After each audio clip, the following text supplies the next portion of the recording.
Yes, sir. Yeah. All right. Hello, everyone. We're calling to order the Children's Services Council Governing Council meeting on Thursday, October 9th, 2025 at 4:02 at the Children's Services Counter Leon office. Good afternoon and welcome. Opportunities for public comment are noted on the agenda and will be offered prior to any council vote. Please complete a comment card and provide it to Ms. Trinity Whitley on the end. Council members, remember to turn your placards upright to be acknowledged to speak. We will now have a roll call by Ms. Whitley. Ms. Richards. Here. Mr. Johnson. Here. Mr. O'Brien. Ms. Hobbs. Mr. Hannah. Ms. Cummings. Here. Mr. Mitchell. Here. Mr. Watts. Here. Mr. Jones. Yes. It's just saying. All right, now we'll have a motion for the approval of the agenda. Mr. Chair, I will speak the agenda. Whoops, with one change. The agenda meeting has been posted and distributed. We have one change to the agenda. Second Harvest of the Big Bend has withdrawn their emergency funding request. Copies of their correspondence has been provided to us previously.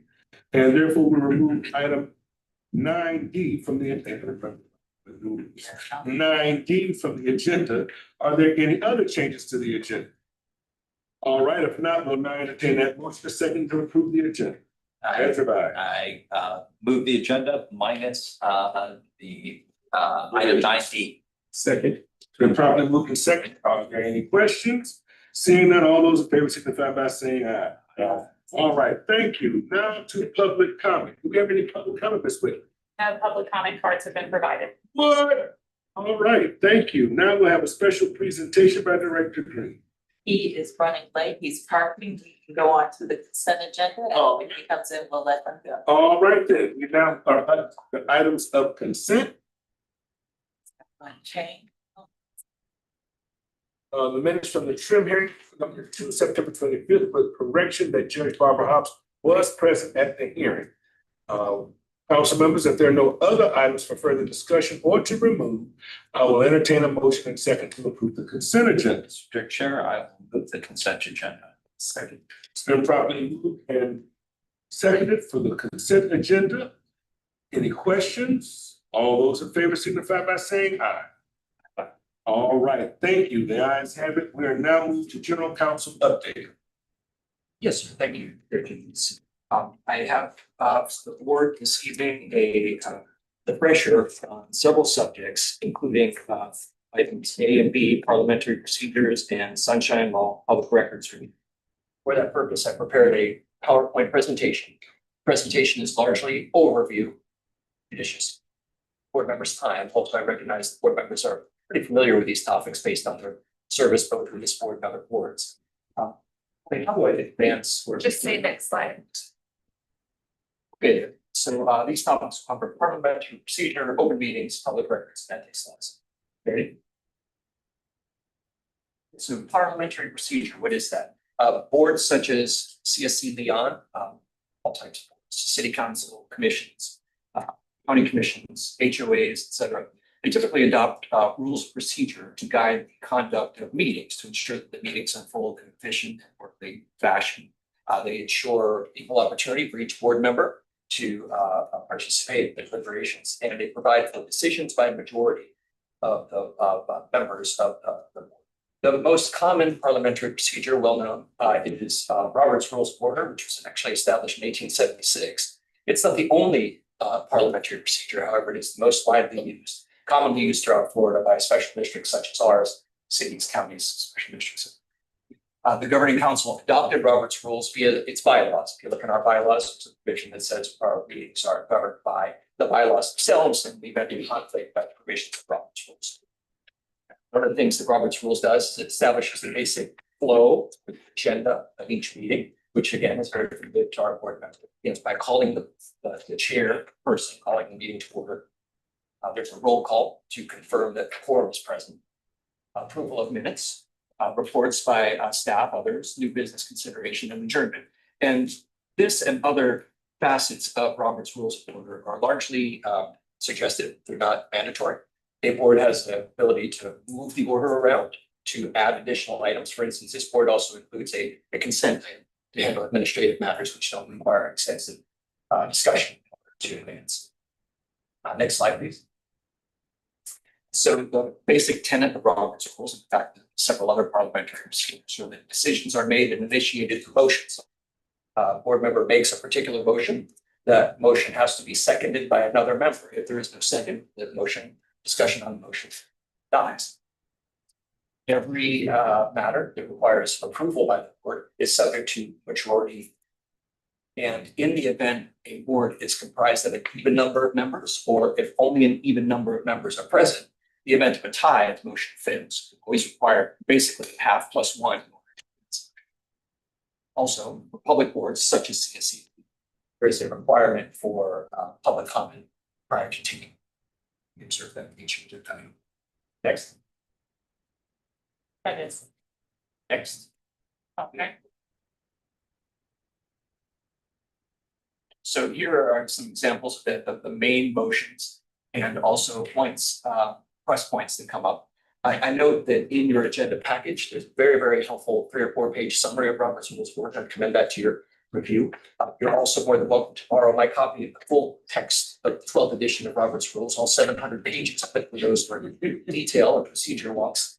In the meantime, however, if you look at the helpful handout, some of the main motions, main motion to approve something, motion to amend, to table or postpone an item, motion to end discussion, motion to reconsider. And again, all of these are really, I think I've heard at least every one of them at least. Points of order are brought when there is a sense that a procedural rule is violated, and a point of inquiry is basically an ask for clarification on the motion as it's voted. Boards can designate a rules referee known as the parliamentarian. In our, we have not designated, to my knowledge, in our bylaws or elsewhere, a exact parliamentarian, though we have parliamentary by committee. We avail ourselves of the experience and knowledge of Chairman's Cummings, Councilmember Cummings, Chair Jones, Superintendent Hando is here. All of them have experience with other things, and me as general counsel. Again, Robert's Rules and any system of parliamentary procedure are largely suggested, but they are not obligatory, not binding. The board can adopt them, but make modifications to them in their bylaws or elsewhere.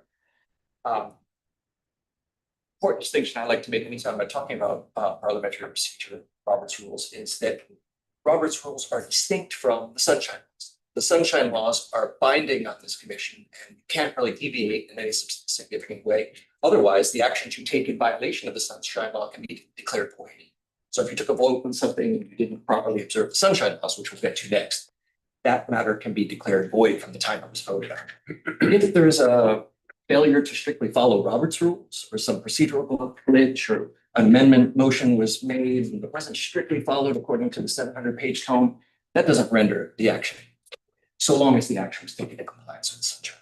It's an important distinction. Robert's Rules are policies and procedures adopted by this board. They don't have the force of law. A violation doesn't necessarily result in fatal blow for a matter being considered. Next slide. Right, this is now moving on to the Open Meetings Law, also known as the Sunshine Law. 3 basic requirements for the Sunshine Law. All meetings must be open to the public. Reasonable notice of each meeting must be given. That is typically effectuated by publishing notice of the agenda about a week in advance. Sometimes it requires published notice in a newspaper, for instance, when we're considering training of budget matters. Other times it's merely posted to the CSC website. Board members can discuss items that are not on an agenda. Those recommended by the Attorney General's office. If you're discussing matters that aren't on an agenda, you postpone formal action on the matter until the next notice meeting, at which time you will publish on the agenda. Intend to consider that. Importantly, you have to include the time, date, place of the meeting at which the public can participate. The third requirement is you have to take minutes, and those minutes are kept as public records. There is a relatively new requirement under the broader umbrella of Sunshine Laws, a public comment requirement. That is, before a board takes formal action on a proposition, it's required to receive public comment. The way that this board observes that is policy to receive public comment prior to taking a vote on every matter on our agenda. Next. opportunity. Next slide. Yeah, sorry.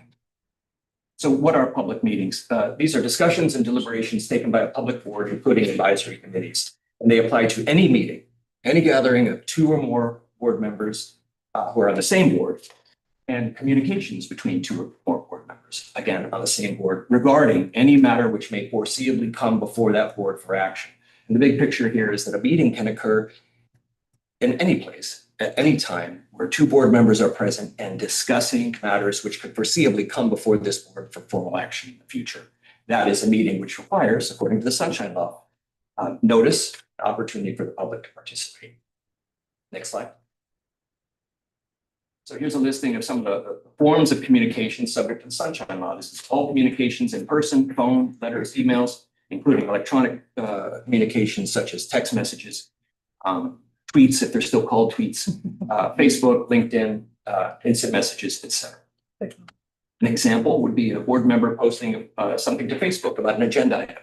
If another board member chimes in with a comment about that item, that's a meeting. That's a violation of Sunshine. Next week.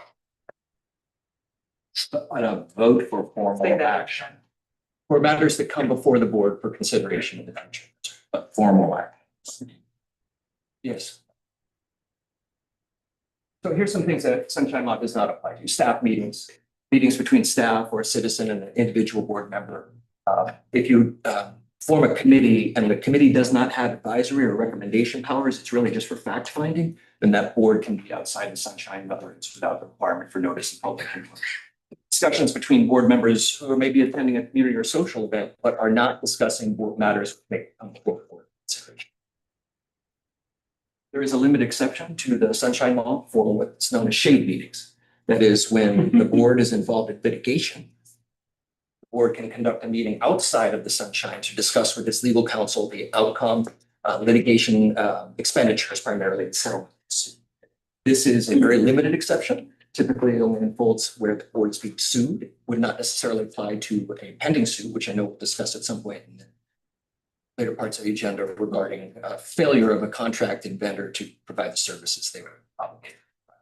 Shade meetings. I don't think we've ever had a cause to shade meeting. Next slide, please. And that one's could be very public. Sorry. I think it's one more past that. There you go.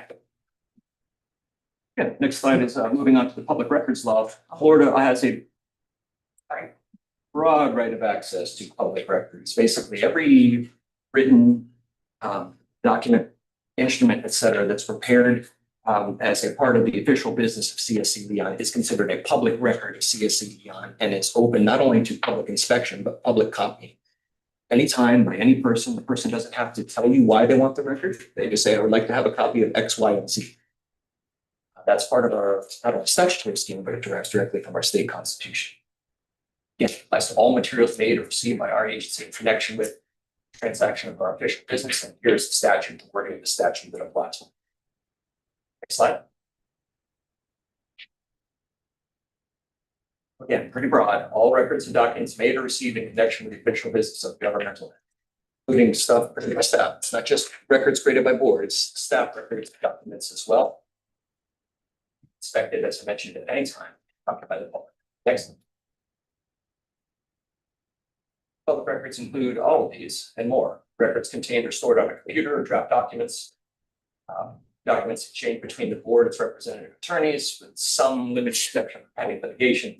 Electronic messages, emails, website blogs, documents contained on a password protected website link. Just because it's hidden behind a firewall or password protected link does not mean it's not a public record. And communications and social networking sites. Next. Emails. Purely personal emails are not public records, but there's no expectation of privacy for a communication made on a governmentally owned computer. CSC Leon related emails, Facebook entries, tweets, instant messages, et cetera, are public records, even if they originate from a board member's personal email account. Next. Once a public record request comes in, we have an obligation to promptly acknowledge that we received that request and to respond in good faith as to how long we think it's going to take to provide a response. Sometimes requests are luminous in nature. They ask for all emails between so and so over a 3-year period of time. I can take a little bit of time to pull together, and we're allowed the time necessary to pull it together, but it has to be done as soon as reasonably possible. And in most cases, without cost to the requesting party. If it is of voluminous nature, then we can ask them to pay for not only the copy expense, but also the staff time required to pull it together. They have a established bylaw of what we feel like. That's me. It doesn't hurt to have something like that. We Christian their own policy, right? Here's some helpful tips regarding public records requests. If you have a CSC Leon issued email account, you use it for CSC business and avoid using your personal email account. That will save the trouble of in the future if somebody makes a broad-based request for public records involving emails, you're having to go through and review your personal stuff to see if anything there is. But if you're using a personal email account, always copy the records custodian, Holly. Or council@cscleon.org. So there, that is then in. Yep. And if there's any doubt about whether or not a communication is subject to sunshine and public records laws, consult the general counsel. Next. The code of ethics. So Florida's code of ethics, which is found in chapter 112, part 3 of the Florida statutes, applies to all public officers, employees at state, regional, and local levels, including members of advisory boards. Code of ethics prohibits certain actions and requires certain disclosures be made to the public. Next. Here are the kind of the broad umbrella of categories covered by the ethics laws, and these are, for the most part, anti-corruption, anti-grift measures. They prohibit the solicitation or acceptance of gifts or bribes, unauthorized compensation or gifts for influence, misuse of public position, disclosure or use of certain information. A classic example of this is insider trading. There was a well-known home designer a number of years ago who got a tip on a stock trade that was about to happen. She capitalized on it and set significant prison time. That's basically what is statutory codified in our ethics code. You can't do business with one agency. In our case, an example of that would be if a board member had a company, owned a company that provided services, that company would be prohibited from seeking funding for CSC. Conflicting employment or contractual relationships, voting conflicts, which I'll discuss in a little more detail next. That's relatively germane to this board. Restriction on employment of relatives or nepotism. And financial disclosures. Board members are required to submit an annual form forwarding to the Commission on Ethics, which oversees the Code of Ethics and its application. Next. So here's big picture. Don't use public position or private property for private gain or benefit. Don't accept or solicit gifts or vote with your spouse or children to accept or solicit gifts. Don't disclose or use information not available to the general public. This isn't really one that affects us all that much. Don't employ, appoint, promote, or advance relatives to a position in your agency, and don't do business with your agency. Next. So voting conflicts one, this is probably the one that affects our board most frequently. Governing council members who are present at meetings must vote on all official actions of CSC except where there is or appears to be a possible conflict of interest for council. In other words, every board member who is present for every meeting, if they are present, a vote takes place, they have to vote. One statutory exception, and that is for the judge, who by statute is prohibited from participating in discussions or voting on matters involving the setting of the millage. She's allowed to take part in the discussion and vote on the budget, not setting of the millage. That's the only statutory exception. Here you have to vote, except you have to abstain from knowingly voting on a measure which would endure to special private gain or loss. Special private gain or loss, basically your employer protects any principal by whom you are retained to be here. Special private gain or loss if your relative or business associate. And special private gain or loss means an economic benefit or harm. Stand to make money or profit in some way. But in the event of a conflict of interest, you have to announce it, start of the discussion for the item. You have to abstain from the vote. You have to disclose it through a form, COE Form 8B, and that form ultimately gets filed not with the Commission on Ethics, but with the custodian of records. It forms part of the minutes for future meetings. Next. Here's some resources. Again, I commend these to your reading enjoyment. Robert's Rules of Order, most recent edition is the 12th. The Government Sunshine Law, which is published by the Florida Attorney General's Office. This is an excellent resource if you have questions concerning open meetings laws or public records laws. It too is several hundred pages long, but it puts lots of very useful examples of ways to steer clear of violating those laws. The Commission on Ethics publishes the Guide to Sunshine Amendment Code of Ethics and Public Officials Employees. Also, the Commission on Ethics makes available a very, very helpful database of opinions it has rendered over time. A local government official who is unclear after consulting with general counsel whether an ethics issue exists can reach out to the Commission on Ethics and request a formal opinion. Commission on Ethics will review all the facts, the circumstances involved in the issue, and then render a written opinion as to whether or not that board member can participate, can proceed, notwithstanding the presence of a potential ethics issue. The COE makes that database of all the opinions it's previously issued available to the public. It's not necessarily super user friendly as far as searching, but a very, very helpful resource. I'd be glad to help any board member with any questions on ethics or anything else. Lastly, as a resource, I'm here available by email, by phone. If anybody has a question concerning any of these topics or others, I would note that in particular, with respect to ethics questions, if you observe in the agenda that is forthcoming, something you may be asked to vote on that could potentially trigger a voting conflict, very, very helpful if you can bring that question to my attention for the meeting so that I can research as necessary what the law is, what your requirements are, if you're required to abstain or not abstain. Giving me that a little bit of additional time sometimes allows me to ferret through the ethics laws, maybe find an exception that would allow you or require you to participate that might not be known to me in the moment of the vote. So if you can get those to me in advance, greatly appreciated. I'll do my best to help you on our communities.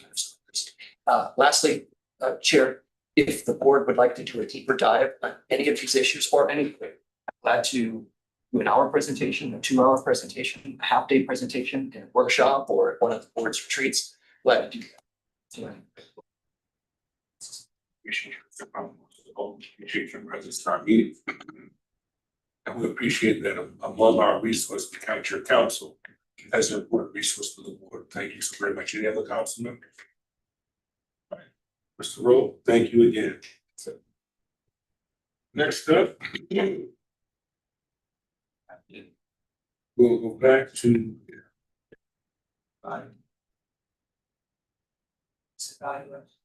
Next agenda. Yeah. we're going back to The round. Oh, let's see. Go back and then we'll come. yes. Please. We'll now have a special presentation which you will share for us. So we are going to go back to number 5A, which is a special presentation from Family Worship and Praise Center. They run the Shoes for Schools, and we are very pleased to have Pastor Quincy Griffin here with us to talk a little bit about that program and CSC's role in it. Mr. Griffin. Thank you for having me. Thank you. Bishop Griffin. To God be the glory.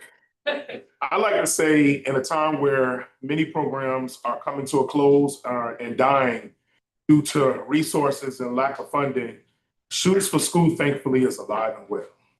And I can boast that it's alive because we have a community that supports it.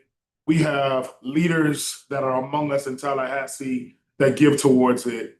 But most importantly today, I can boast that Children Services Council is one of our main sponsors for Shoes for School, and we got to be our own audience. So can we give each other a round of applause? Today we have given over 30,000 shoes away to the students in Tallahassee. We saw them come hungry this year. We saw the disparity. We saw the eagerness. But we also saw the joy that they had in their faces when they tried those shoes on that they loved. We had one family who drove literally, I believe, about an hour and a half away to move to Tallahassee, a leap of faith, barely had their living situation secured, were living with loved ones, and they had a daughter who had a birthday, I believe, a couple of months prior. who asked for these specific shoes called Dunks, and she wanted the black and white ones, and they call them pandas. Her dad, unfortunately, didn't have the money during her birthday to give it to her. And he gave her a small promise that said, God will provide. She came in faith, he came in faith, and when they got to the store, because we have several stores, Children's Services Council had their store, they had one pair of these Panda Dunks left. And it just so happened to be in that young lady's size. When I tell you that family cried, they hugged, they were filled with joy, and they let us know that what we do has so much more meaning than we could ever realize. That family barely knew where they were going to lay their head the next day, but they did know on the first day of school, that young lady was going to have those Panda Dunks that she wanted. In the stores, they probably would have costed north of $130, $140, and they did not have that. But they were able to get it with a price of getting up early on a Sunday morning and coming to the Al Lawson Center and standing in a line for a brief time and getting those shoes.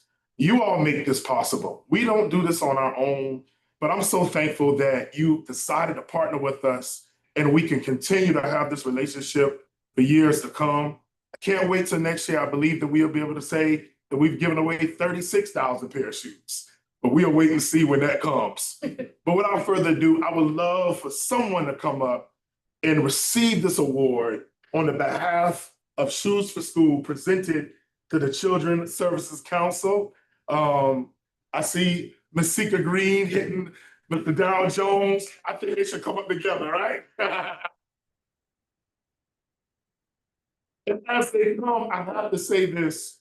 Several of you made personal donations towards this outside of it being Children's Service Council. And I think that just means so much. We are so grateful, so thankful. And so this award reads, Shoes for School Sponsorship Award presented to Children's Services Council of Leon County in recognition of your generous support and unwavering commitment. Your sponsorship made a meaningful impact and greatly contributed to the success of the 8th annual Shoes for School giveaway 2025.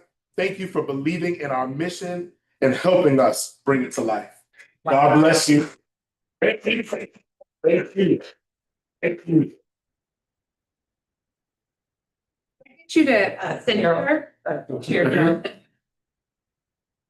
Center, maybe come in front of the podium for me. Tell her I'm making it in the middle line too. Okay. Front of the podium. Come this way in front of the podium. Front of the podium. Beautiful, beautiful, amazing. Thank you so much. Thank you. Thank you. You'd be honored to pick this up. An honor for you to do it. Bishop Pittman. If I may, on behalf of council, one of the things I think is also critically important as a member of the school board and a member of this community, particularly a school board member whose entire district from Fort Braden all the way to James S. Ricketts High School, my schools are all Title I. What I've seen has transpired over the course of this arc of service, starting with started at your church, is the collaborations that now exist. Not only in terms of the financial contributions, but the level of impact.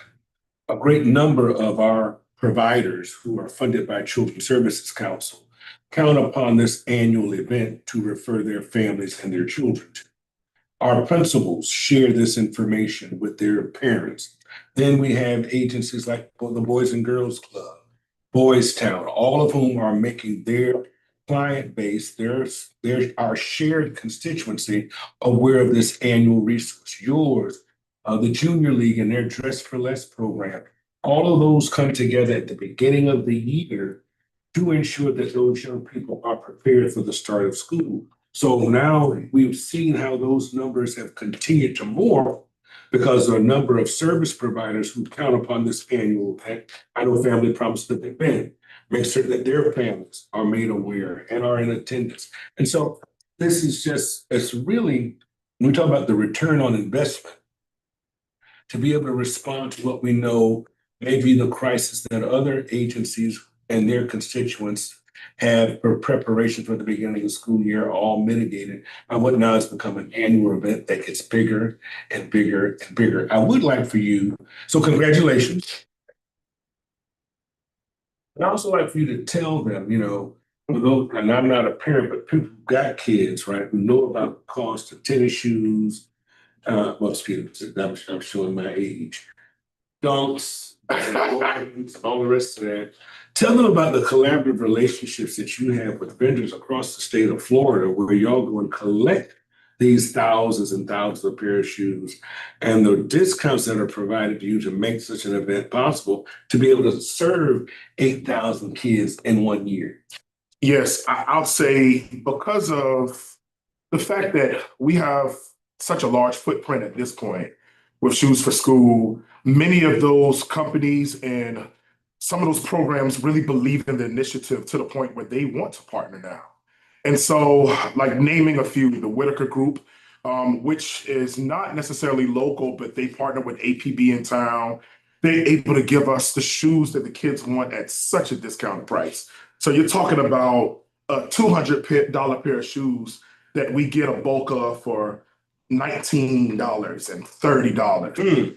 Those dunks in particular, like I said, that would cost north of $120, $130.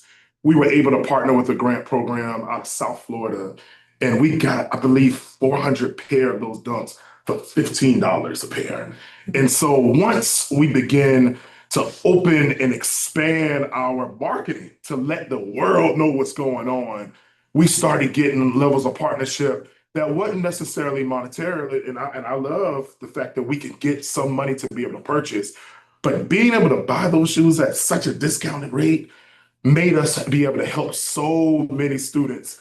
And as much as I would like for these kids not to be so materialistic, that's what we're dealing with today. We're dealing with kids that even if you go to Walmart and you buy them a beautiful pair of white tennis shoes, if it doesn't have a Nike check on it, you can forget it. Those kids would rather wear a pair of shoes with a hole in it than put a pair of what we call Bobos on.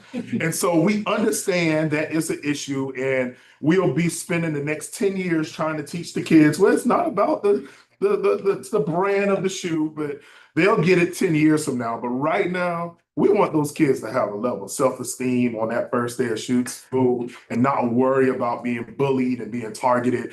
And so with those type of groups partnering with us, and again, with the members of the community, we opened, I believe, our social media page a couple of times and say, hey, we got 200 more kids that want to register.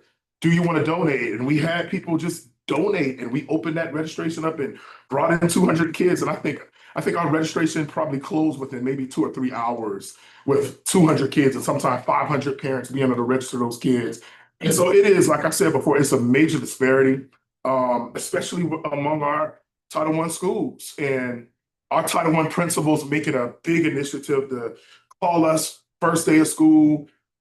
Going into the second 9 weeks, I'm sure we're going to get more phone calls and say, hey, got kids who just don't have those shoes. So it's more of an ongoing year-long thing when you think about it, because what shoes we have left over, we are able to service until we run out going into the next year. So it's an ongoing partnership. And I said Title I schools, but we got a lot of schools that aren't Title I. They got a lot of kids coming to Shoes for School as well. And when children are found in all schools. Exactly. And Another reality, and I appreciate your highlighting this, many of the superintendent were here, he would agree. In terms of our student enrollment, many of our children, for whatever reason, do not come to school till after Labor Day. We can't do our FTE count until after, we will see the initial enrollment the middle of August, but we really know to count our numbers after Labor Day for whatever reason. There's as much as a 10% increase in enrollment. Parents are making choices, whatever the challenges they are, and then they come to us long after your event, still requiring shoes. I know I have referred families to your staff. I know our principals continue to, y'all have even come on site bringing shoes. So, and being able to be responsive and flexible to these cultural nuances found in our community. and at our schools is also critical. So thank you for being mindful of that. You're welcome. And I believe it's just something that we have to do. I always say it's not just a charity, it's our responsibility.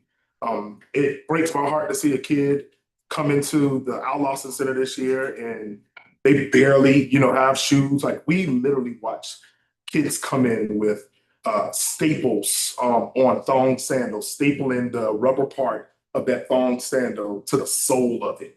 And you would think they're going to save these shoes for the first day. They come in with some of the worst pair of shoes, but they're walking out with those brand new pair of shoes on. I'm like, you're not gonna save them for the first day? And no, they aren't. Then we have the health disparity too, because we have some parents who don't acknowledge the fact that their kid's foot has grown 3 sizes since, May going into August. And I have 5 kids of myself, ages 5 through 11, about to be 12. And I am shocked sometimes that in July, they already grew out the shoes that I bought them for the summer. And so, and I feel like, I'm at a place where I could buy them summer shoes, but most of these parents that we're dealing with, they buy them those one pair of shoes and they expect that one pair of shoes to last for the entire year. We had one kid whose his feet were so deformed, and they were deformed fitting in a shoe that was 3 sizes too small. And I was trying to convince the parent that his foot wasn't the small size she thought it was, because she wanted him to have a particular shoe. And he was like, but that's the size he wears. I said, ma'am, let's measure his foot. And we brought out the measure, we measured it. And your heart would break when you saw how deformed his feet were because it was squeezing in a size that was way too small. My prayer is that next year we can partner with some podiatrists to get them on the scene to actually give more information about proper foot health and maybe partner with something to help these kids whose feet are already messed up because of the fact that they have not had the sufficient pair of shoes needed. That's what I'm speaking in faith, so I can be accountable to my words. But I believe the expansion is here for that to go further. But I do want to just emphasize it's such a disparity. And when that kid walked out with the size shoes that I know he finally could wear, I felt so much better. And the mom did too. She was like, "You're right." I'm like, "I know I was right." Yeah. So it's there. It is there. Thank you, Bishop Griffin. Council members. All right. Yes, ma'am. Mr. Chair. Reverend, I just want to thank you for all you've done over the years for the children. Thank you so much too. Thank you for always being an ally. And you know the county Yes. been supported, the ultimate will continue. Amen. Thank you. Thank you so much. I have a shoe station too. The county had a shoe station. They had a store, yeah, along with Children's Service Council. That was a beautiful thing to take those pictures. Thank you. Well, God bless you. Thank you, sir. Right. Thank you. These are the kind of programs we should be funding, and he delivers on what he promises, as opposed to an item a little further down the agenda. Time was that, sir? I believe it's the David Van Williams. I believe it's David Williams, who still has not come to the meeting to explain where $15,000. What was the name of his? It's something with construction, carpentry, USA or something. Bishop, if I were to give you $15,000, how many pairs of shoes do you think you could buy?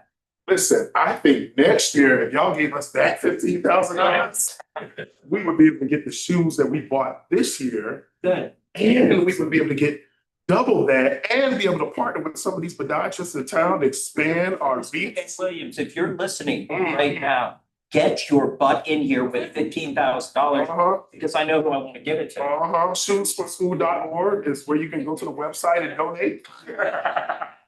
Thank you so much for this. Thank you. All right, let's go.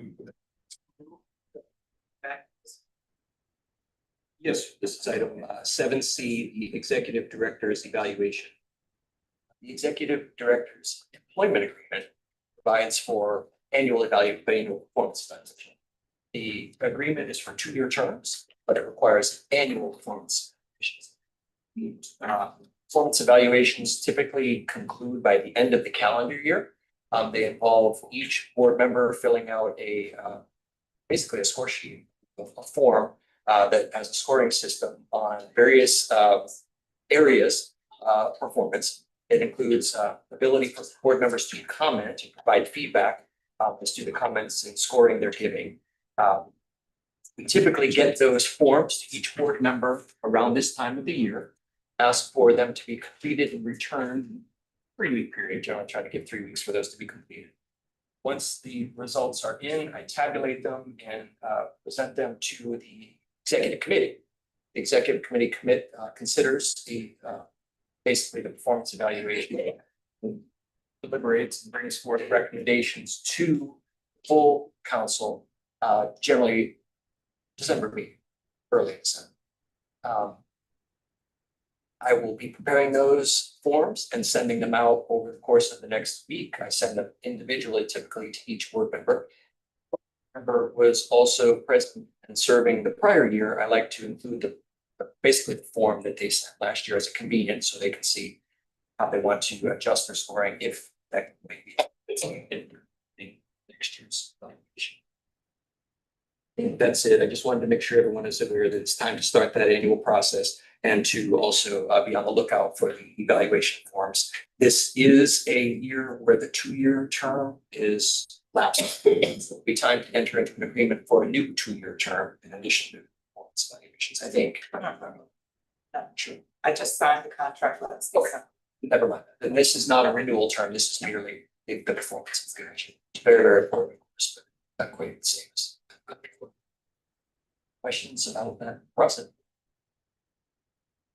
All right, thank you. We appreciate you, Mr. Rose. Now we will go. Ms. Mack? No. Do you have an item further down? It should be an eye. Right. But he's not for right now, I'm sorry. Yes, Yes. we're on committee We'll do reports the other now. one under consent. He's talking about. Okay. Okay, all right then.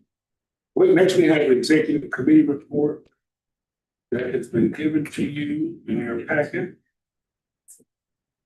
Yes, please. So the executive committee met, that report is in your packet on page 21. In addition, these minutes don't reflect the conversation that was had regarding the provider, US Carpentry USA, Mr. Van Williams. And the executive committee had asked that our general counsel go ahead and prepare a legal action to keep Mr. Van Williams accountable for the funding that he was awarded, and no programming was provided and no funding was returned. With that, I'm just gonna ask the general counsel to do a quick overview and we will provide the document to the council because you need to review it. And then we'll come back in December, you will vote yay or nay. Filing that. That's it, I guess I said it. Very good, very well said. A follow-up, the governing council has awarded certain funds to a service provider in the community. The service provider not only didn't provide the services they contracted to provide, but have largely disappeared. They're not responding to emails, they're not responding to phone calls. So, Mr. Lowe, what we need now is a motion to authorize you to do whatever is required for recapture. Yes, sir. It's basically the filing of a complaint to initiate a lawsuit seeking recoup of the $15,000. Mr. Chair, I would gladly make that motion. Is there a second? Second. Are there any questions, public comment regarding the same? All right, those in favor of the motion before us right now signify by saying aye. Aye. Opposed? Aye. So I'm sorry, Mr. Chair Johns, I think we probably need to take a motion to allow Ms. Richards to participate. We don't have Because she was here. Oh, that's great. Thank you. I apologize. Her eye was for it. It was not a nay. Yeah, it was just, I knew it was delayed, but gotcha. All right, so the ayes have it is by unanimous consent that you are now hereby authorized to do whatever means necessary to recapture those. Yes, sir. And I might also add, I found it placed here most recently. The director shared with us the recent article regarding the same. And you might want to connect with Miss Alicia Brown. Well, no, she's not going to cooperate with you, but she did speak with the press, but has not spoken with us, I find amazing. But whatever legal He has, options you have before you can capture the money. Thank you. he has had an opportunity to speak with law enforcement, so, Because I know she has to divulge her sources or her full. well, you can Google his name and there's a nice little mugshot, so, All right, well, thank you. We've got, now moving on, we've got programming. Yes, programming, Chair Jones. Oh, there was, I'm sorry. I have to have a motion to accept the report. Yes, Is there a motion to accept the I will move. committee report? I will move that we accept the executive committee report. Absolutely, Mr. Chair. All right, it's been properly moved and seconded. We accept the executive committee report that's already been provided you. All those in favor signify by saying aye. Aye. Opposed? Wait. All right. I was trying to wait on Councilmember Richards. All right. Aye. Hey, I'm here. no problem. There must be a metro phone. Metro's a very good company.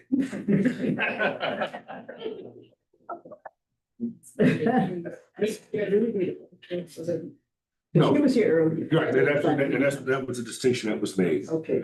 All right, so now we'll move to program. Yes, thank you, Chair Jones. So we'll go through the programming. We'll start with A. In front of you, council members, you have a packet. That packet is the overview of all the summer programming. It looks like this. It was not in your folder. It should be right in front of you. And it gives you details on all of the programs that we funded and the programming they provided, what their allocations were, the numbers that they enrolled, their community partnerships. We have a success story in there and their performance indicators. And so you can look at this at your leisure. Please feel free to reach out to us if you have any questions. I think for the most part, we were very pleased with the work that they did this summer. You will see that the program satisfaction percentages were very high, as well as the priority neighborhoods that were served in congruence with the will of this council. So we are now in the after-school portion. If you recall, we funded more programs for summer, and about half of those programs moved into after school. So we will be reporting on the after-school programming on about a quarterly basis for you. So as you review that, if you have any questions, just let us know and we'd be more than happy to answer them.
All right.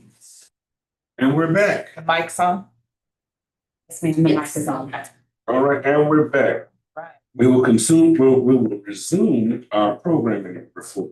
Thank you. So number 9B, the youth development out of school time RFP presentation. You will find that starting on page 23 of your packet. I am going to ask Ms. McPhail to just do a very quick overview regarding any comments we may have received.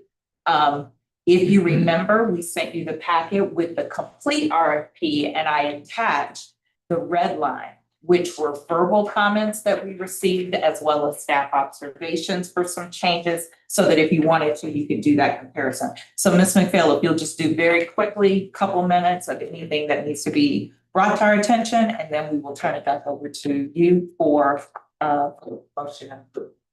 So the original version was provided during the September 18th meeting. I did thank you for a few of you who gave me a phone call to ask some questions and to point out that I used vendor and respondent and applicant interchangeably, so they are now all consistent.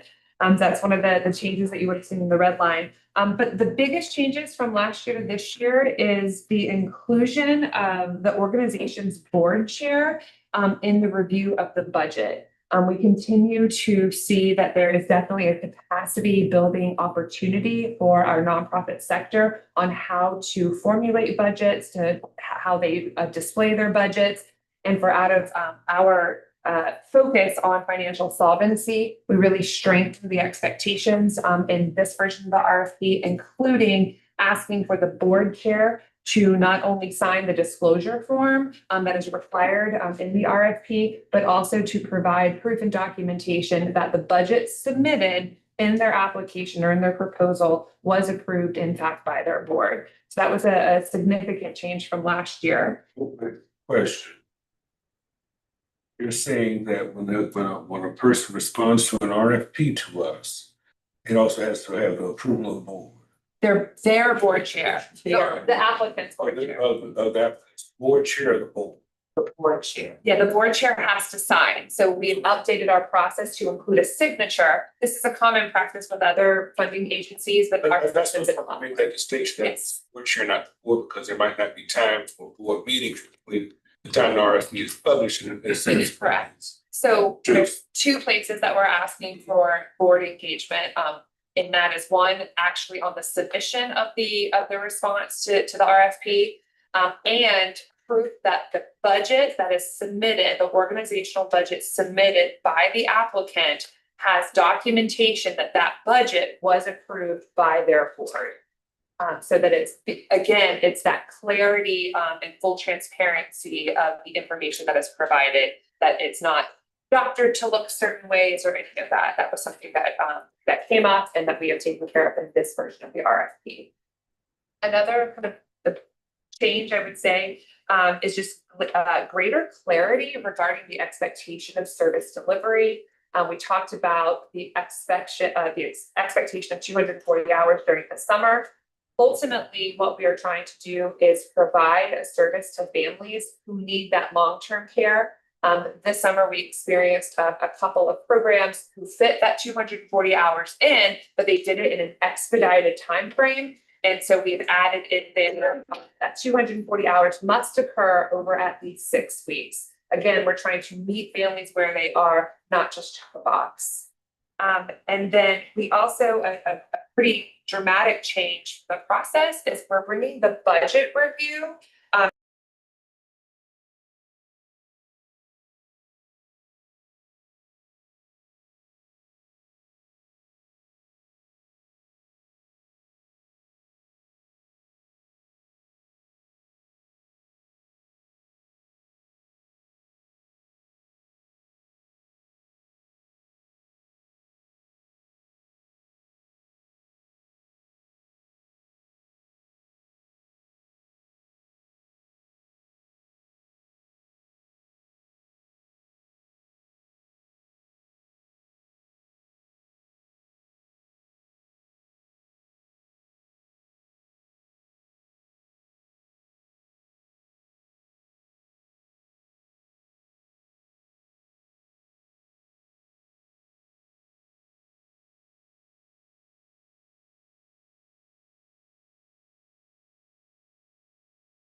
So we apologize for that on behalf of Xfinity.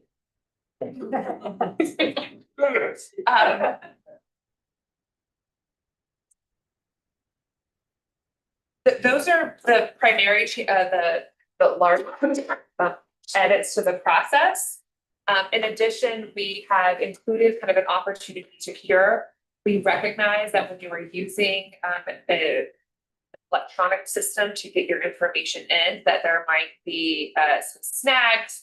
We also discovered last year that requiring certain documentation, they thought things got uploaded and then they weren't. So we did build in a couple of days what we're calling our opportunity to cure, that if it's clear they made an effort to attach the document, but maybe it didn't come through, that we would have a 3-day window to give that opportunity to cure for any issues that might be there.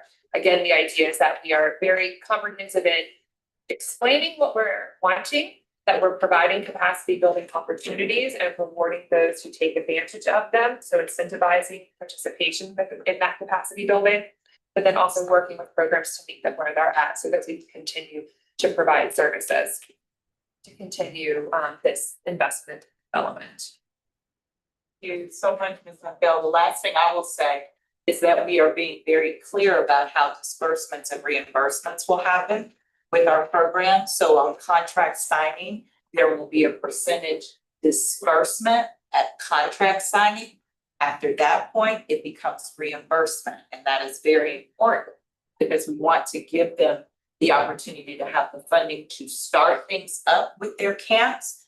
But then after that, it is a proof of spend and then a reimbursement, and that's what will help us continue to monitor the taxpayer money that is going out that's being used properly. So Chair Jones, that is the presentation of our. All right, any comments, any public comments on this issue? Any comments from members of the board? Yes, Mr. Jones. Could I get a reminder of how much the council allocated in our budget this year for this program? I think it's 3.2, Okay, thank you. but that is for summer as well as year Year round. round. And if I may, that also includes the Special needs, but it also includes our, so it includes special needs scholarships, which we did this last summer, and it also includes our summer youth internship. So it's encompassing of all of that. Yes, How ma'am. many, Madam Executive Director, how many service providers then are included in that 3.2 for the year round and for the summer? So this last year, I think we did an award of 13. There were 7 for the summer, 6 for year round. Well, I'm sorry, 13 for the summer. Is that right? 13 13 total. 13 total, 7 for the summer. We had 1 that didn't move, 2 that didn't move forward. Right. But it was 13, but then you, the special needs, Right, more on it's top special of that, needs on top. correct? And then the internship program, whatever you want to call it, that is provided for on top of that. And I believe for special needs, how many providers? 6. For special needs, we allow the families to choose where they want. So right now, and I think it's a good idea to go to what performance based for the second hand, give something up front to get them started. But I take it, Mr. Dan William, we gave him everything up front. It was 6. So it was 6. It's- It was a okay. capacity building, right? Okay, but And it it was was 6. Oh, I'm Do we looking at normally you. give it all up For front? SIPs originally, we were trying to be responsive. Right, And remember, that was that second iteration of SIPs. right. After that, we went to a SIPs 1.0. You all approved a 1.0 and a 2.0, and we split the disbursements at that point. So there's a bit at contract signing, then they have to agree to do the components, turn in the information, and then they get. But most of our SIP recipients did that, didn't they? They were successful. Never had, yes. Did not have that issue with any other SIPs. Okay. Thank you, Mr. Chair. All right, any additional comments from councilman? All right, so is there a motion for acceptance of the program and recommendations coming forward to the board? I'll move it. Second, Mr. Chair. It's been properly moved and seconded to accept the recommendations coming from the staff on youth development out of school time RFP presentation. All those, any additional comments? All those in favor, signify by saying aye. Opposed? Ms. Richard? Aye, Thank you. I'm here. You want to be sure that we give you an opportunity to be on the record. Thank you. Mr. Chair, if you'll allow me, I do have an announcement that actually relates to our out of school time presentation. With the issuance of the impact report that covers this council's work from 21 through 24, I always have to remember that. We will have on Monday, October 20th at 3 p.m.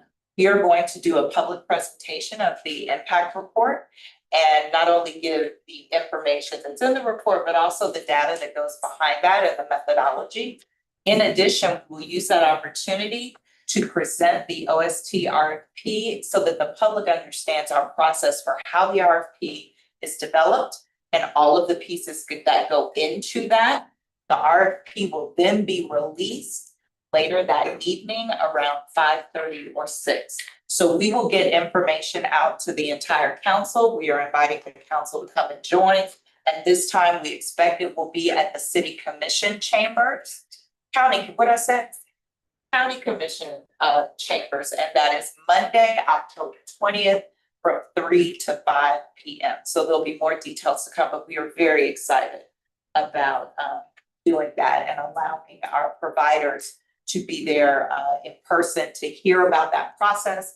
And then as detailed in the timeline, there will be actual information sessions, budget sessions, all of the pieces that go into making that a success. Just, I missed the beat, so I can't remember. You all used to present the impact reports to us before they went out. And we did last meeting. That's, so you did have the reputation published. Okay. They edited it out. And we lived. Okay, okay. I don't really miss. You were. Okay. Yes, sir. It's getting some good coverage by the media because of the impact. And they reported on the family resource centers here and in Fort Break. So it's just been really good and positive. So congratulations on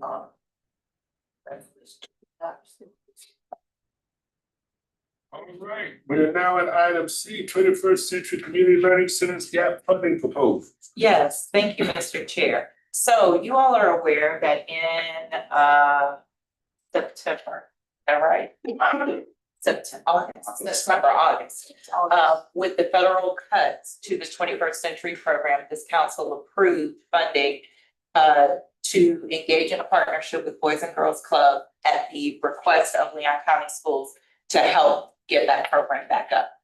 Long and short of it is, money was restored for both Title IV-A and B, but the state of Florida, as it was looking at its budget, had to request additional cuts to certain cohorts.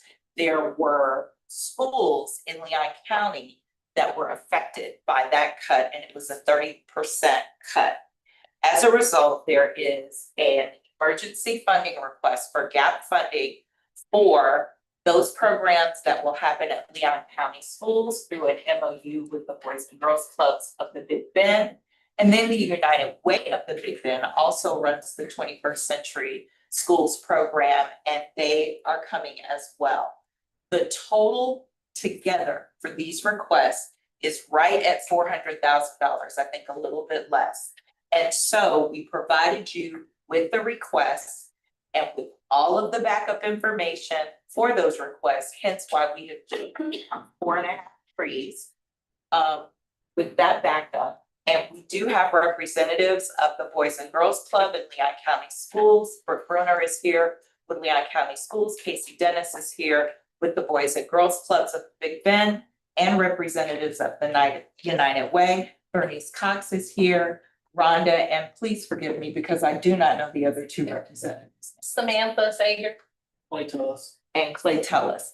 And also from Leon County Schools, we have Brittany Knox. Brittany Knox. So they are available to answer any questions you might have. What I would suggest, one, they know that they're in a friendly space. We have talked about this issue. There's been great interest by this council to continue to maintain these activities. At previous meetings, we've talked about what we know to be the impact of these programs in our school district and serving our children. However, for the purposes of the public, I would like to hear from both potential awardees that they might come forward to say a few words to the council, to also have those comments enjoined as a part of the public record. So if per the agenda law, we start with Mr. Casey Dennis with the Boys and Girls Club. And again, we thank you for coming back, restating your purpose. The necessity of this funding, just so that we might continue to have it as a part of the record before we provide our formal decision. Mr. Dennis. Mr. Chair, as Mr. Dennis is coming up, I want to remind the members of the council that the opportunity to fund these two emergency requests only exists because we made difficult decisions along the way. This is going as much to the public to not spend money. Despite the fact that there were requests, we drew a line in the sand and said, you've got to, you change the grade each time. But the only reason that this money is available for an emergency situation is because this council made tough decisions and thought with our wallet and our heads, and not always with just our heart. So thank you for letting me get that on the record. Thank you. Thank you, Mr. Chair. I am Casey Dennis, the CEO of the Boys and Girls Club of Big Bend. I'm going to keep it short and sweet. When Brooke approached me about the issue with Leon County schools, it was a no-brainer for the Boys and Girls Clubs. I've been doing this for 22 years, and my mission is to serve as many kids as possible. And there's a lack, and we're going to have our kids without services. It was a no-brainer for myself and for my board to make a decision to step in to fill this gap for the kids who truly need us the most. So that's why we're here, and I'm just excited to partner with Leon County Schools, CSC to make this happen. One of the things I also would like for you to talk about, the Boys and Girls Clubs programs are also found across the expanse of our community to include our Family Resource Center. So give us some additional information regarding what we know is an already present impact of the Boys and Girls Club in this space. Definitely. So the Boys and Girls Clubs currently, we're housed in primarily in Tallahassee Housing Authority. So everyone always talks about 32304 zip code, being the poorest zip code in the state of Florida. We have a club site directly in the heart of the 32304 zip code. We've also partnered with Tallahassee Housing Authority to have other clubs in their areas as well. We are at Fort Braden school right now. We're serving a lot of kids through our CSC partnership. And just excited to continue to serve just more kids in this area. Our priority outcomes are academic success, good character and citizenship, healthy lifestyle. So average day kid runs into our clubs all around Leon County, Gaston, and Jefferson County. Just want to mention that as well. Our kids run into those clubs, they meet a welcoming face that they know so well. They get a healthy snack, and then we start power hour. Then the kids are always grouped according to their age. They just rotate around, have a lot of fun, and learn all those skills through that. So our goal is to create a well-rounded child to support Lincoln County Schools and all the great things that they're doing in schools. We just want to make sure that we continue that process in the after-school environment. Thank you so much. I'd also like to acknowledge that Ms. Bruner is here from Leon County Schools.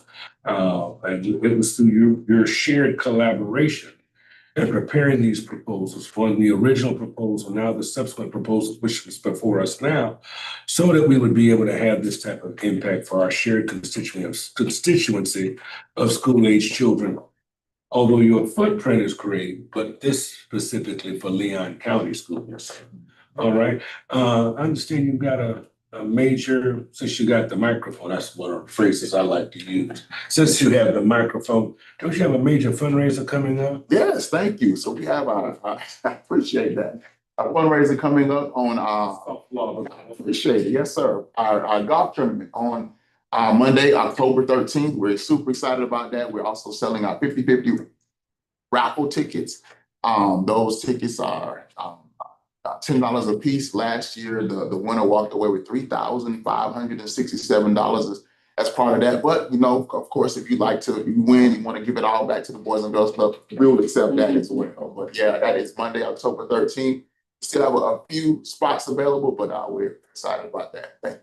I don't know how to use a club, but can I just? You don't need to worry. I already know. Not to worry about it. Where some is going to I just- I too. I'm just, I Those just. three Mitchell boys, and I don't know who their fourth is. This shortstop throw. Thank you so very much. We appreciate you providing this commentary. Next, thank you, sir. Next up, we have Miss Bernice, Bernice Cox. With the. Give you a Ginka. The Moringa, and the Lions man. And then the one for forgetfulness. And Bernice Cox with United Way of the People. I was trying to remember the acronym UWPP, United Way of the People. Thank you, Ms. Thank you, Mr. Chair, council members, for this opportunity for making sure that we're taking care of the children in the three schools that we serve, Riley Elementary, Parksville, and Appalachia. We appreciate this like I said, we appreciate this opportunity. We have been in those three schools since 2012 and have worked with Leon County Schools and have a grant through the Florida Department of Education since that time. One of the things that if I may also add, I want you to, as a part of the public record, also take a victory lap. Talk about what the other activities that you're doing present in our Leon County schools, to include reading pals and other activities, all of which worked in tandem with the 21st Century Program to ensure that we're able to guarantee the types of learning gains that we know are. We're very proud of our partnership with Leon County Schools and the programs that we have there. Before I get into that, I'd like to recognize Samantha Sager on our team. Samantha Sager is our Director of Community Impact Strategies. She oversees these programs that I'm getting ready to talk about, and also is our Director for the 21st Century Programs. A former teacher in Leon County Schools. We're really proud that she is with our team and is great work for our team. We have Reading Pals, and that is in Title schools. In addition, we have struggling readers throughout the school system, so we're in other schools as well. We have Math Pals. And that is that program that is gaining success, attraction in the schools as well. We have Smile United. Smile United is a digital program that we have in Title I schools. And that is a program where sealants are provided, cleanings are provided, and dental education is provided. We have Read United that's coming up next, the 20th through the 24th. And that is an opportunity for celebrities like yourself to just come in and read to the students. We have a sign up going on right now, a link to sign up. And I tell you, the kids love this. It's about 30 minutes out of your day. The kids really appreciate that opportunity for a celebrity to come in and read them. Our partnership with Leon County Schools, I'm sure, has been in existence for many years. Our Reading Pals program is in its 14th year this year. And if you're not familiar with Reading Pals, and you can't read in the third grade reading level, your opportunities diminish as far as your graduating from school and those kinds of things. And we're all about that as relates to the neighbors we serve that are homeless. Forgive my brain fall, but one of the things I think is so critically important, one of the things that this council has stewardship of tax, as good stewards of taxpayer dollars, we talk about impacts, we talk about outcomes most specifically. What we are seeing here in real time as we talk about these programs and the layer of funding, additional funding that we provide to these already existing programs, is we're seeing, and I can tell you, having been on the school board now for 7 years, when I was first elected, all the schools in my district were Ds and Fs. It is because of the intentionality of investments, for example, like shoes, all of these other programs that are described here today that have been able to move the needle. It is not just because what we're ensuring is that the learning day lasts beyond the classroom. And that we're making certain that there are resources that are made available in these pocketed, in these areas to meet the needs of those young children, in spite of whatever disparities that may have occurred in early learning. We're making the reparations possible, such that when we talk about what has been the impact, school grades are one of the ways that we can measure that impact. Reading Pals, when we know that our young people are coming to us, Brooke will tell you, it excites me because I can see in real time what this impact looks like. And we're seeing the return on investment. right? Because of these learning gains that we're able to measure. So investments in programs like this and the sustainability of these types of programs are critical, I can tell you, for our school-age children. And we can count that as a part of what we can measure as a part of our own success because these persons and these programs are in our school. Anything else you'd like to add, Ms. Cox, before we take a A couple things I would like to add, since you've given me the opportunity, is that with the Reading Pals, from the assessment from the beginning of the school year to the end of the school year, this past year, we saw a 90% improvement in those that reading assessment. And in Math Pals, we saw 100% improvement in this past year. I tell you, it is a program that is successful, and we're just so happy that we have the opportunity to partner with Leon County Schools. Mr. Chair, council members, thank you for this opportunity. And it's the first time that we've actually engaged with the Children's Services Council staff in this kind of way. And I can tell you, it has been a really great opportunity to work with the staff, and I appreciate the work that they do. One of the things that I think was also important that we'll also capture, right? So some of this that I may talk about. So we all, for me, again, because of the footprint of my district, here now with us providing this funding, we'll now be able to capture that data because of the funding model and what we require in terms of reporting. So now before, when Reading Pals was a program sustained entirely by United Way, because we're making investments in these programs, those metrics will be shared with us, subsequently can then be reported out by us because we will be able to see what the return on our investment and already sustainable activity. So thank you so very much for the opportunity to collaborate with already existing strong programs, both yours, Mr. Dennis, as well as and by association, our Leon County School District. All right. Any comments from our members of the, any public comment? We do not have any No public comment. Any comments from our colleagues? Yes, Mr. Johnson.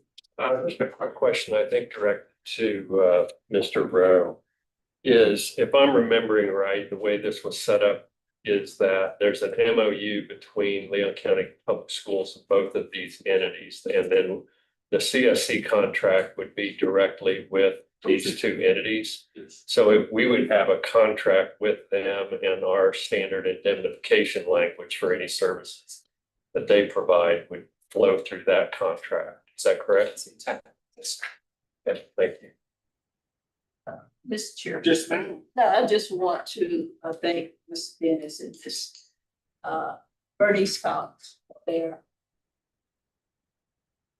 I guess, their presentation and their efforts with our children in our schools. And I think it's so important, especially if we can see that the needle is moving. Yes. And I think the examples that you pointed out, Mr. Chair, because we were all excited and elated when those grades moved in our Title I schools. I mean, to go from D all the way to an A, one of the schools, I mean, it's remarkable. So I think this is a good investment, but I want to ask our chair, I know he's already made a general comment about the resources that we have.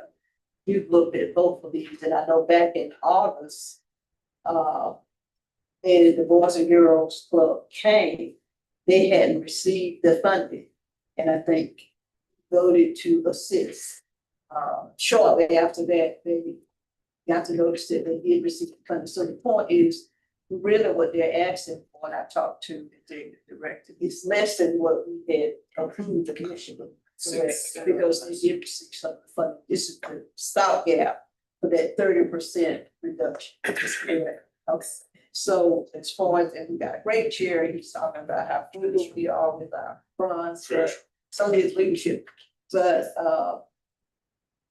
from the standpoint of the request that's before the body today, you've analyzed it and we have sufficient funds. We do, and not only do we have sufficient funds, but some of the reserve funds that we were going to need.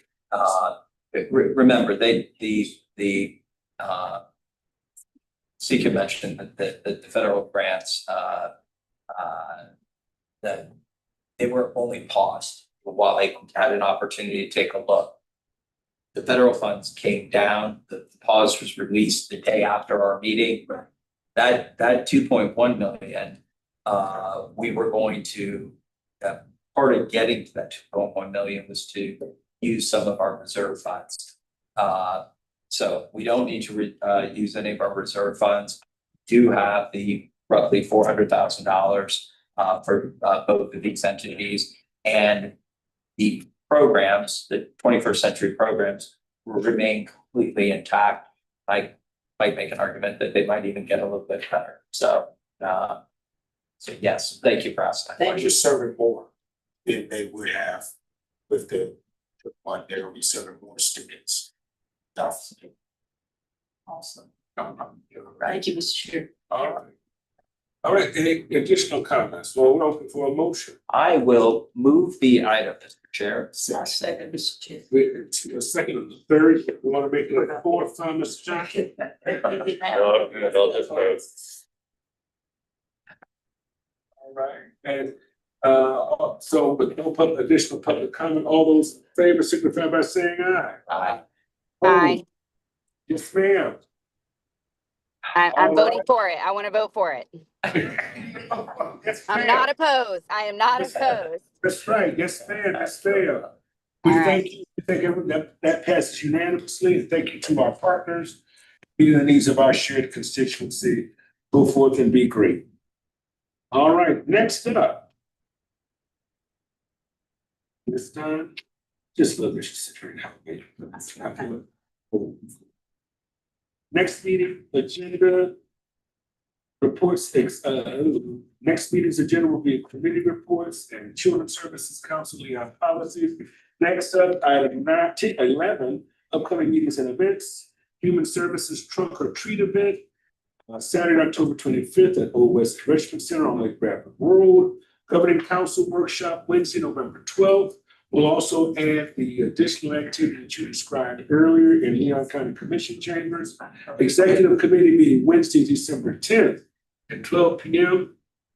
Finance Committee on that same day at 1, and then a full governing council meeting on Thursday, December 18th, 4 p.m. One more thing. Yeah. Yes. October 13th, which is Monday, we will be, Tiffany Martin, Executive Director of Children's Home Society, and myself, as well as representatives, will be at the Griffin Heights Neighborhood Association meeting. We are publicly noticing that. So any council member can feel free to join us. We are going to be speaking with them about the FRC model, talking through the steps to be prepared for that, and get any of their input as we move toward that community outreach and help me building. What's the word, Holly? I'm losing my word. The engagement and preparation. Readiness. That's the word. Are we permitted? United Way of the Big Bang. That's what you're. Are we permitted to the executive committee? Are we permitted to meet virtually No, if it's noticed? no. No. Okay. We can do workshops where decisions are not made. The only reason I asked, I would, the governing council workshop on the 12th, I would like for the executive committee to be. I'd like to know the full, what will be the final, have you already told us what the final information is on that? No, we discussed it a little bit in the executive. So would y'all be willing, Mr. Watts and Councilmember Mitchell? Can we do an agenda? Can we do an agenda for the work? So, may I Because ask we the don't, because I question? noticed we don't meet again until December, and this meeting's on the 12th. So we have a workshop where we will have a presentation by Coast Prenatal, as well as we're gonna talk through the FRC expansion. What the chair is asking is if there's a way for the executive committee to just get together to talk through what they'd like on that agenda. No. Yes, so we need to. So similar to when this board has its meetings, as long as a physical vote is present, board member who can't physically appear, allowed by the rest of them. So send us a doodle poll. Will that work for you guys? Send us a doodle poll, because I don't have my calendar in front of me, so we can meet regarding the governing council workshop and its contents. Okay, so we'll do it. All right. I'm sorry, I made an error on your agenda. The meeting on the 12th is at 3 p.m. 3 p.m. Okay, yeah, so send us a meeting on that. And I know you'll send the calendar invites for the remaining meetings, so we can, I'd love to see what that is before we come to it on the 12th, all right? The meeting on the 13th, Which one is on the 13th? this is the 13th one. Not on here, because it's not our meeting. Oh, So at the executive committee meeting, remember we talked a little bit about the FRC expansion? I got the notice, I swore I got an in. Yeah, the notice is gone out.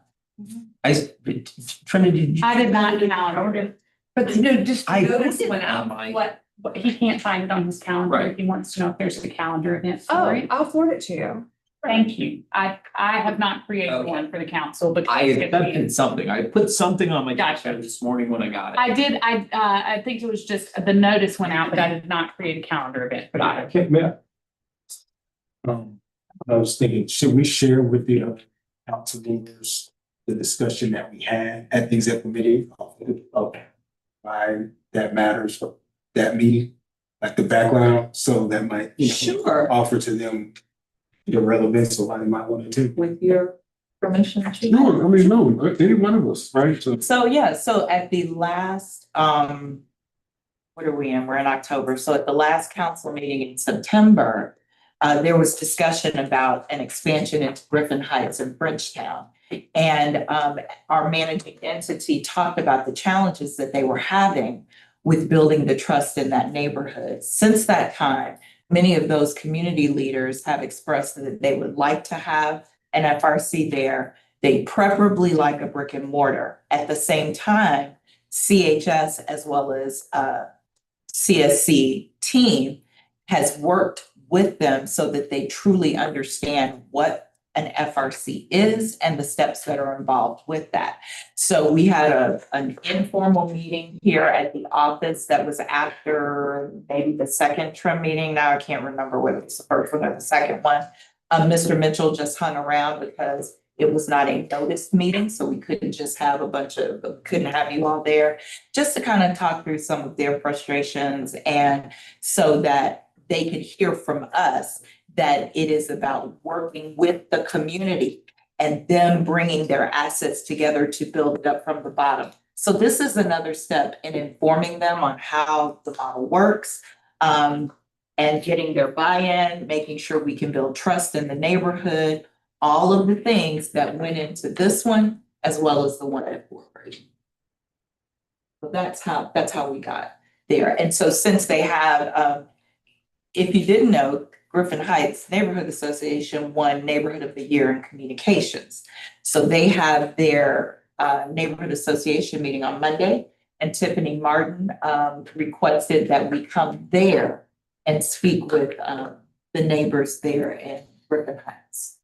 what is, Monday, the 13th at 6 p.m. is that, and it's not on here? No, because it's not our meeting, it's their meeting.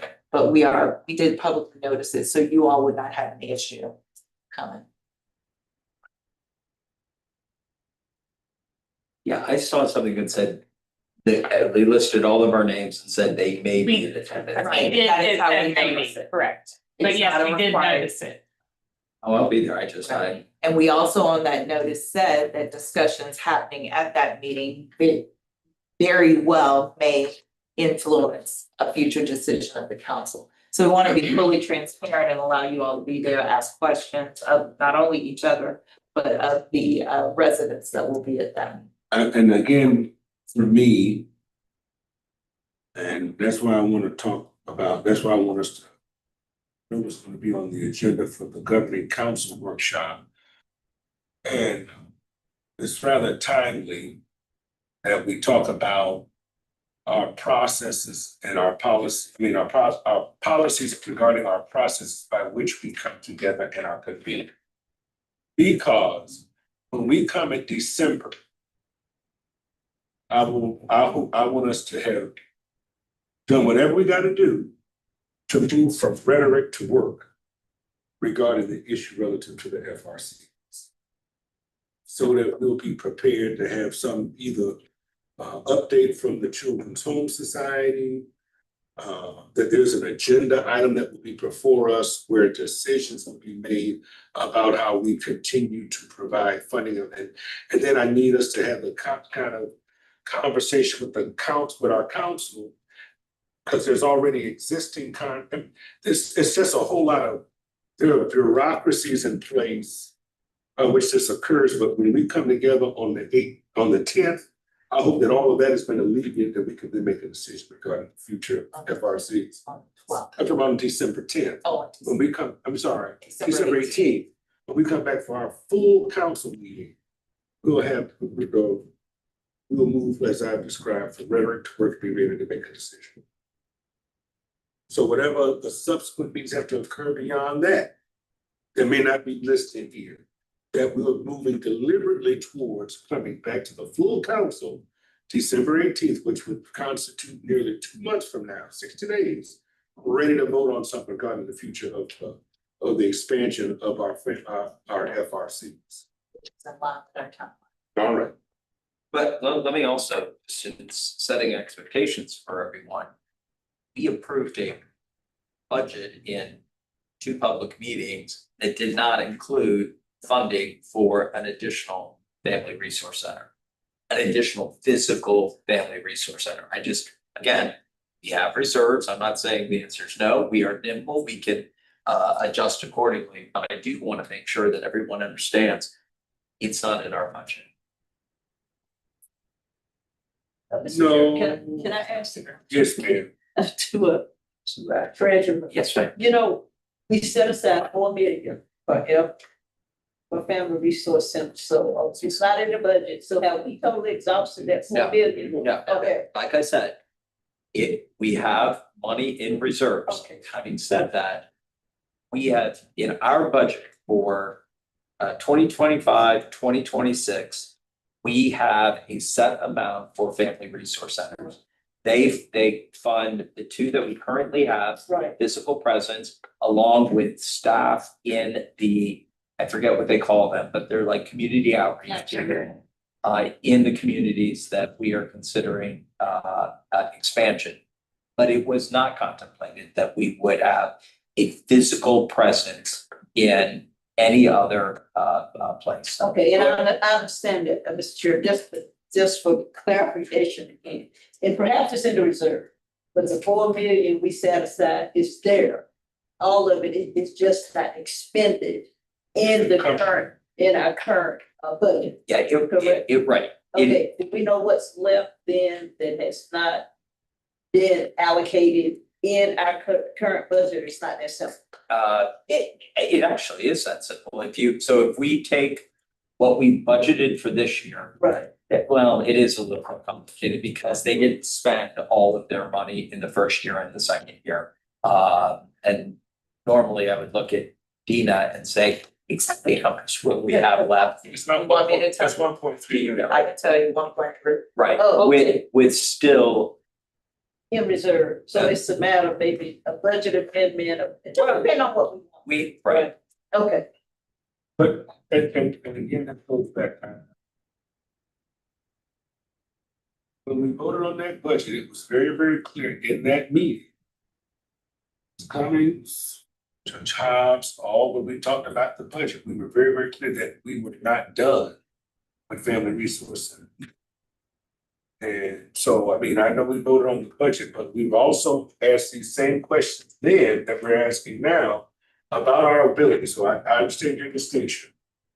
It ain't in the budget presently, but it can be funded. well, neither was the 400,000 we just spent. Right. So I'm just making it very clear. Right. That whatever we do, setting expectations, and as a guy who sat through the meeting with the members of that community, their expectations are very different than what I would call a family resource center. And the family resource center that we have here and the one at Fort Bragg. So could I? and Mr. Chair, and I think that's one reason why we'll have this meeting Monday. And I think perhaps you're right, and I think it's important that we have that meeting so that they can further understand, the parameters and what's involved. I think that was just an issue, and of course, there's concepts like, but I think as we go along, clearly have to explain to them, you know, the whole concept. It was a great meeting, by the way. I mean, the people that were here were just, I learned an awful lot by listening.